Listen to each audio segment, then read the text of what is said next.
السلام علیکم لسنرز، شروع کرتے ہیں آج کی سٹوریز اللہ کا بابرکت نام لے کر، جو انتہائی عالی رتبہ اور بہت جلیل القدر ہے۔ آئی ہوپ آپ سب لوگ ٹھیک ہوں گے، اور شروع کرتے ہیں آج کی سٹوریز۔ آج کی پہلی سٹوری میرے ساتھ خانپور سے شیئر کی ہے عبدالوہاب نے۔ عبدالوہاب کہتے ہیں کہ میرے چچا، جن کی زندگی کا یہ واقعہ ہے، میرے چچا کا نام شفیق تھا، اور ان کی زندگی میں آنے والے کچھ خوفناک واقعات میں آپ کے ساتھ شیئر کروں گا۔ میرے چچا ایک زمیندار تھے، اور وہ زیادہ تر ٹائم اپنا زمینوں پر ہی گزارتے تھے۔ گاؤں کی لینگویج میں زمینوں کے اوپر اپنے ڈیرے بنائے جاتے ہیں، یعنی ادھر 1 سے 2 روم بنائے جاتے ہیں جہاں پر اگر رات ہو جائے تو رکنا پڑ جاتا ہے، اور کچھ لوگ اپنی زمینوں کے کام کے لیے اپنے نوکروں کے ساتھ رہتے ہیں ادھر دیکھ بھال کے لیے۔ انہوں نے یہ بتایا کہ میرے جو چچا تھے وہ اپنی آنکھوں سے جنات کو دیکھتے تھے۔ جنات کو انہوں نے اتنے قریب سے دیکھا ہے کہ وہ کہتے ہیں کہ ایک دفعہ انسان کا دماغ ہل جاتا ہے۔ لیکن میرے چچا الحمدللہ 5 ٹائم کا نمازی اور قرآن پاک پڑھنے والے انسان تھے۔ اللہ کا ان پر اتنا خاص کرم تھا، جب ان کی ایج 12 سال تھی تب سے وہ نماز اور قرآن پاک کے پابند تھے۔ 12 سال کی عمر میں انہوں نے 2 دفعہ قرآن پاک ختم کر لیا، اور پھر انہوں نے قرآن پاک حفظ کرنا شروع کر دیا۔ وہ ایک حافظ تھے اور بہت ایماندار تھے، اللہ ان کی مغفرت کرے، اب وہ اس دنیا میں نہیں ہے۔ تو یہ جو کہانی ہے وہ آپ کہتے ہیں یہ میرے چاچو کی ہے۔ چاچو ایک دن زمینوں پر گئے ہوئے تھے، اور وہ شدید گرمی کے باعث ڈیرے کے اندر کمرے میں بیٹھے ہوئے تھے۔ جتنی بھی گرمی ہوتی تھی وہ اپنی زمینوں کا کام اپنی زیر پرستی کرواتے تھے۔ ایک دن وہ کیا دیکھتے ہیں کہ ایک عورت اور ایک مرد ان کی زمینوں سے چلتے ہوئے ان کے پاس آ رہے ہیں۔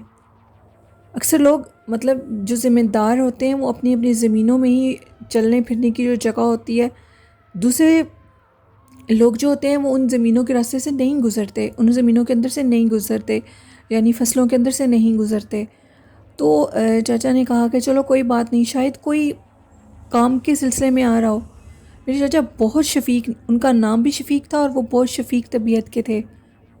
وہ عورت اور مرد ان کے پاس آئے اور یہ کہنے لگے کہ ہمیں کچھ گندم کی ضرورت ہے، ہمیں یہ گندم ادھار پر چاہیے، جلدی اس کے پیسے لٹا دیں گے۔ چاچا نے کہا کتنی چاہیے؟ جس پر انہوں نے کہا ہمیں 30 بوریاں چاہیے۔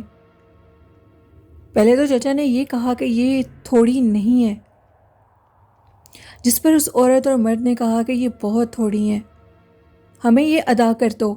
چاچا نے وہ ادا کر دی اور ان کی زبان پر یقین کیا اور کہا کہ آپ ان کو لے کر جا سکتی ہیں۔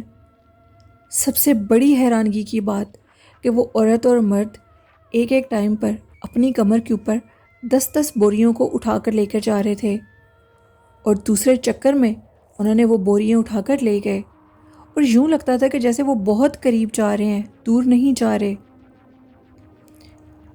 جب وہ 30ویں جو بوری تھی، کہ 10 بوریاں جو رہ گئی تھیں وہ اٹھا کر لے کر جا رہے تھے، تو چچا نے کہا کہ تم لوگ کیا چیزیں ہو، مجھے تم لوگوں پر شک ہو رہا ہے، انسان ایسا نہیں ہو سکتا، میری آنکھیں یہ تسلیم نہیں کر سکتی جو میں آنکھوں سے دیکھ رہا ہوں۔ انہوں نے میرے چچا سے کہا کہ ادھر ہی اپنی زبان کو بند کر لو، اس کے متعلق کسی سے کوئی بات نہ کرنا، تمہیں تمہارا حصہ مل جائے گا۔ خیر چاچا چپ ہو گئے، اور انہوں نے کسی سے اس بات کا ذکر نہیں کیا۔ کافی دن گزر گئے، وہ دونوں میاں بیوی دوبارہ نہیں آئے۔ تو چاچا نے یہ سوچ کر صبر کیا کہ وہ جنات تھے، اور جنات کی تو عادت ہے دھوکہ دینا۔ میرے چاچا خاموش ہو گئے اس بات پر۔ ابھی کچھ روز گزرے تھے، 15 سے 20 دن، تو وہ عورت اور مرد دوبارہ انہی فصلوں کے راستے سے نمودار ہوئے اور میرے چچا کی طرف آنے لگے، آئے اور ان کو ان دانوں کے عفظ انہوں نے کثیر تعداد میں بھاری رقم ادا کی، اور یہ کہا کہ کیا ان کو گنو، اگر کم ہے تو اور مل جائیں گے۔ جب انہوں نے پیسے گننے شروع کیے تو پیسے جو گندم جتنی ادا کی تھی اس سے کئی زیادہ تھے۔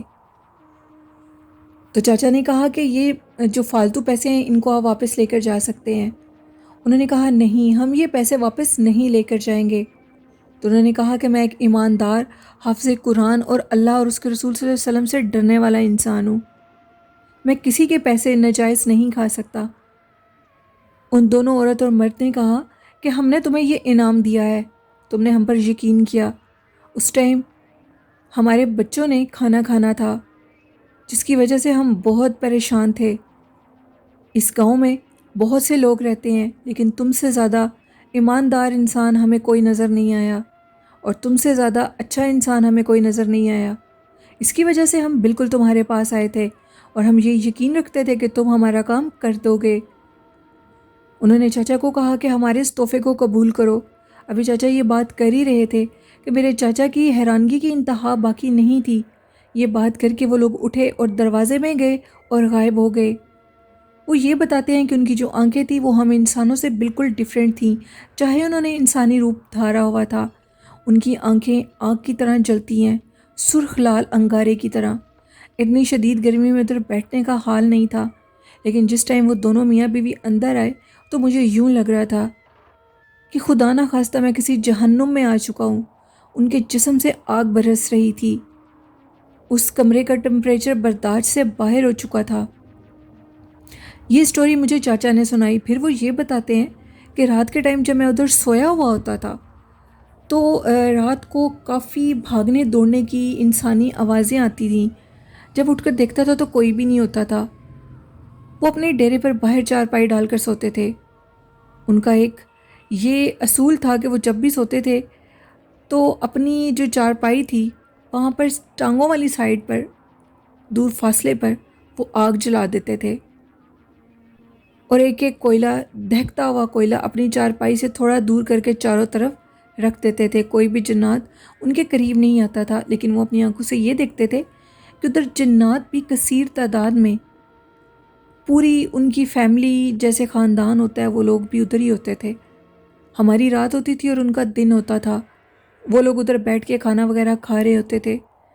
جیسے ہی صبح کا ٹائم ہوتا تھا فجر کے بعد کا، تو وہ لوگ انہی چارپائیوں کے اوپر سوئے ہوئے نظر آتے تھے، اور اتنی شدید گرمی میں وہ لوگ چارپائیوں پہ سوئے ہوئے ہوتے تھے، اور اچانک سے وہ سارا منظر غائب ہو جاتا تھا۔ وہاں پر ایک درخت تھا چاچو کے ڈیرے کے اوپر، اس کہتے ہیں کہ اس درخت کے اوپر ایک چڑیل کا بسیرا تھا، ایک بوڑھی چڑیل کا، جو کہ ساری رات لوگوں کو تنگ کرتی تھی۔ ایک دن میرے چاچا اپنے چارپائی پہ ٹانگوں والی سائڈ پر آگ لگانا بھول گئے، تو وہ جو عورت تھی وہ روپ بدل کر، ایک بوڑھی مائی کا روپ بدل کر ان کے پاس آئی اور یہ کہنے لگی کہ چلو میرے ساتھ، میرے گھر میں کوئی مسئلہ بن گیا ہے۔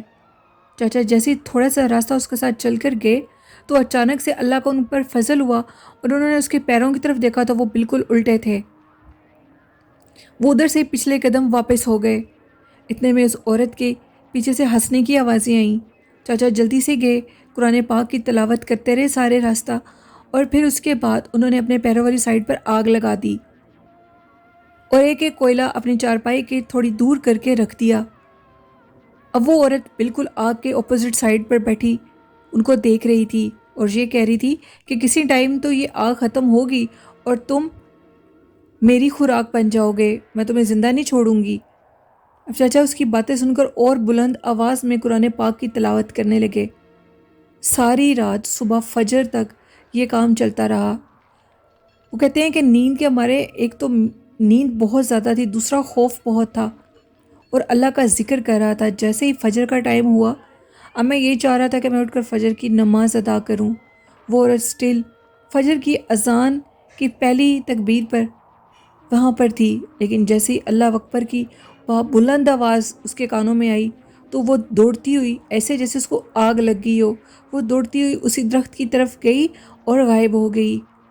کچھ لوگوں کا یہ کہنا ہے کہ وہ بوڑھی اماں کا روپ لے کر اس درخت کے پاس بیٹھی ہوئی ہوتی ہے اور لوگوں کو بہت زیادہ تنگ کرتی ہے۔ گرمی کی دوپہروں میں وہ مختلف قسم کے روپ بدل کر لوگوں کے سامنے آتی ہے۔ آج بھی وہ سلسلہ جاری و ساری ہے، کئی ہزار سالوں سے کئی نسلیں گزر چکی ہیں۔ عبدالوہاب کہتے ہیں کئی نسلیں گزر چکی ہیں، لیکن اس عورت کا سلسلہ آج بھی جاری و ساری ہے۔ اس ٹائم میری عمر 18 سال ہے اور میں اس چیز کو دیکھ رہا ہوں۔ میرے چاچا، میرے بابا، میری مما سارے اس چیز کو جانتے ہیں۔ کئی نسلیں آگے سے آگے چلی گئی ہیں لیکن وہ ادھر کی ادھر ہی ہے اور لوگوں کو بہت تنگ کرتی ہے، لیکن وہ کسی کو جانی نقصان نہیں دیتی۔ یہ ایک واقعہ تھا عبد الوہاب کا جو انہوں نے خان پور سے شیئر کیا۔ تو لسنر، یہ تھی آج کی خوفناک کہانی، اور آپ لوگوں کو کیسی لگی اپنا فیڈ بیک ضرور دیجیے گا، اور آپ کی سبسکرپشن میری بہت حوصلہ افزائی کرتی ہے۔ زیادہ سے زیادہ چینل کو سبسکرائب کریں، لائک اور شیئر کریں۔ آج کا اچھا میسیج ہے کہ جیسے یہ ذی الحج کے 10 بڑے دن ہیں، ان میں جو دعا مانگی جائے گی، جو نیک عمل کیا جائے گا، اس کا ثواب کئی درجے زیادہ ہم لوگوں کو ملے گا۔ تو غریبوں کی مدد کریں، اپنے والدین کی عزت کریں، اللہ اور اس کے رسول صلی اللہ علیہ وسلم کو یاد رکھیں، نماز، قرآن پاک و درود شریف کو اپنا وظیفہ بنا لیں۔ آئی ہوپ اس پر آپ عمل کریں گے، اور مجھے نیلم یاسین کو اجازت دیجیے، دعاؤں میں یاد رکھیے گا۔ اللہ حافظ۔